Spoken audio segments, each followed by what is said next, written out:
कैसे पता चलेगा कि हार्ट का पेशेंट है? How to know he is a heart patient? Very simple.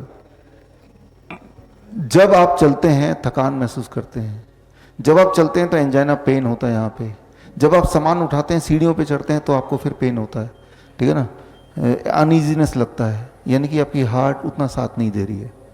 ये हो गई हार्ट की प्रॉब्लम। अब जैसे कि सबसे पहला क्वेश्चन मैंने पढ़ा था कि कोई दिक्कत है तो डॉक्टर के पास जाएंगे, तभी तो जाएंगे ना। डॉक्टर क्या बोलेगा? एंजियोग्राफी कर लेते हैं, लगता है ब्लॉकेज है, यही बोलेगा। ठीक है, कर लेते हैं एंजियोग्राफी।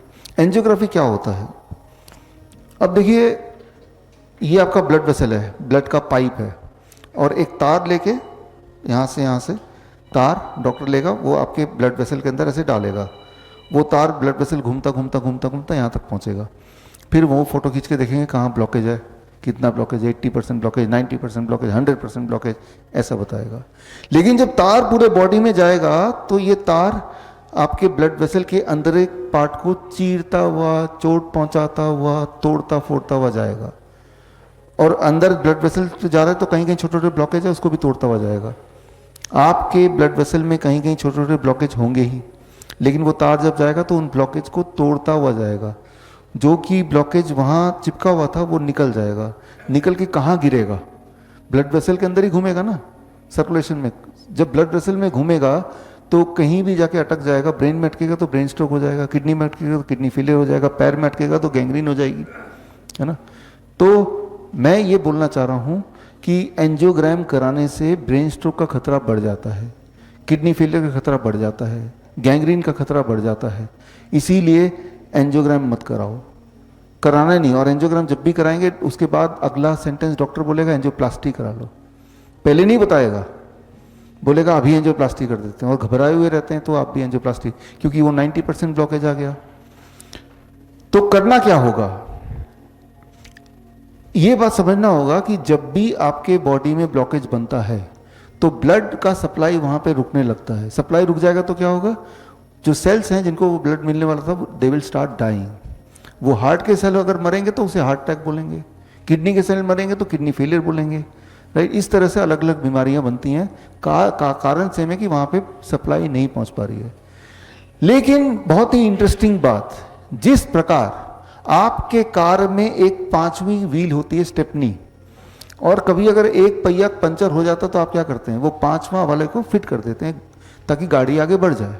ठीक उसी प्रकार आपके बॉडी में कुदरती गॉड ने हजारों स्टेपनी लगा रखे, हजारों ब्लड वेसल छुपा के रखे हुए हैं, जो कि नॉन फंक्शनिंग ब्लड वेसल है। जैसे स्टेपनी नॉन फंक्शनिंग है, राइट।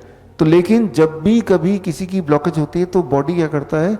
वो नॉन फंक्शनिंग स्टेपनी को खोल देता है, जिसे मेडिकली बोलते हैं कोलेट्रल आर्टरीज।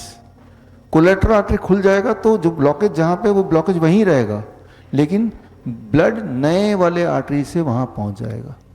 तो सारा खेल क्या है कि कोलेट्रल आर्टरी खुल जाए। कोलेट्रल आर्टरी कैसे खुलेगा? वही time as medicine, food as medicine and 0 volt medicine. कितना टाइम लगेगा? 1 महीना लगेगा, हर दिन थोड़ा थोड़ा खुलेगा। कैसे पता चलेगा कि खुल गया है? कैसे पता चला था कि आपको हार्ट की प्रॉब्लम थी या है? कैसे पता चला था? जब भी चल रहे थे सांसें फूल रही हैं। आपके उम्र के लोगों के कंपैरिजन में आप ज्यादा थक जाते हैं, आपको चेस्ट पेन होने लगता है, भारी सामान उठाते तो तब अनईजीनेस फील होता है।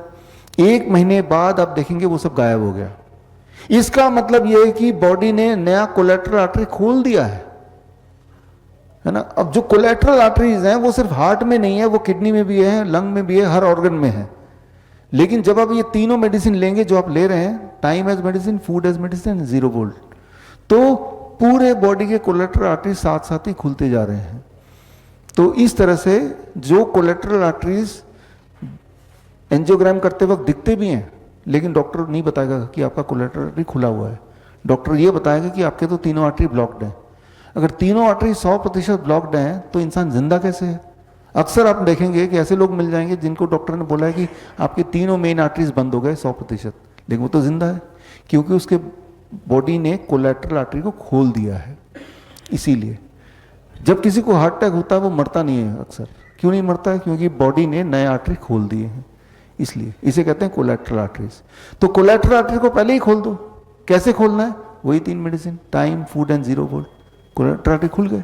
यानी कि हार्ट की समस्या खत्म। समस्या खत्म कैसे पता चलेगा? I repeat, symptom will vanish. तो सिम्टम पे जोर रखिए। जिनका बीपी ज्यादा बढ़ गया, मान लो एक पाइप है, पानी का पाइप इमेजिन कीजिए, पानी का पाइप है और उस पाइप को जब पकड़ लेंगे आप, जोर से दबाएंगे तो पानी का प्रेशर बढ़ेगा कि घटेगा? है ना? जितना डायमीटर को घटाते जाएंगे उतना पानी का प्रेशर बढ़ता जाएगा। ठीक उसी तरह से आपका ब्लड वेसल है। ब्लड वेसल में जब ब्लॉकेज होता जाता है तो उसका डायमीटर क्या होगा? तो ब्लड प्रेशर क्या होगा? बढ़ेगा ना। लेकिन जब नए आर्टरी खुल जाएंगे तो ब्लड नए रास्ते से पास होगा तो ब्लड प्रेशर घट जाएगा। यानी कि 1 महीने के अंदर आप देखेंगे कि ब्लड प्रेशर नॉर्मल हो गया। 1 महीना छोड़िए, 3 दिन में नॉर्मल हो जाएगा। कल आप में से जितने लोग ब्लड प्रेशर की दवाई ले रहे हैं, कल तक मैं उम्मीद करता हूं उनमें से काफी लोगों का ब्लड प्रेशर घट जाएगा बिना दवाई के। यानी कि कोलेटरल आर्टरी खुल चुके। तो कोलेटरल आर्टरी तो है ही ऑलरेडी, खुलने में ज़्यादा टाइम नहीं लगता। स्टेपनी तो ऑलरेडी है, सिर्फ पानी से आपने खोला, स्टेपनी आ गया हाथ में। तो कोलेटरल आर्टरीज खोलने के लिए जो टूल है, You want to become your own doctor, time contact as Vijay medicine, Bodak food as Phalkar medicine, on zero 9136 इस तरह से आप अपने आप को ठीक कर सकते हैं। बड़ी से बड़ी बीमारी का आसान से आसान इलाज घर बैठे ही हो सकता है। अधिक जानकारी के लिए कांटेक्ट करें nearest doctor BRC clinic course or going to medical college. Contact Eat to Live, subscribe to Eat to Live, become your own doctor.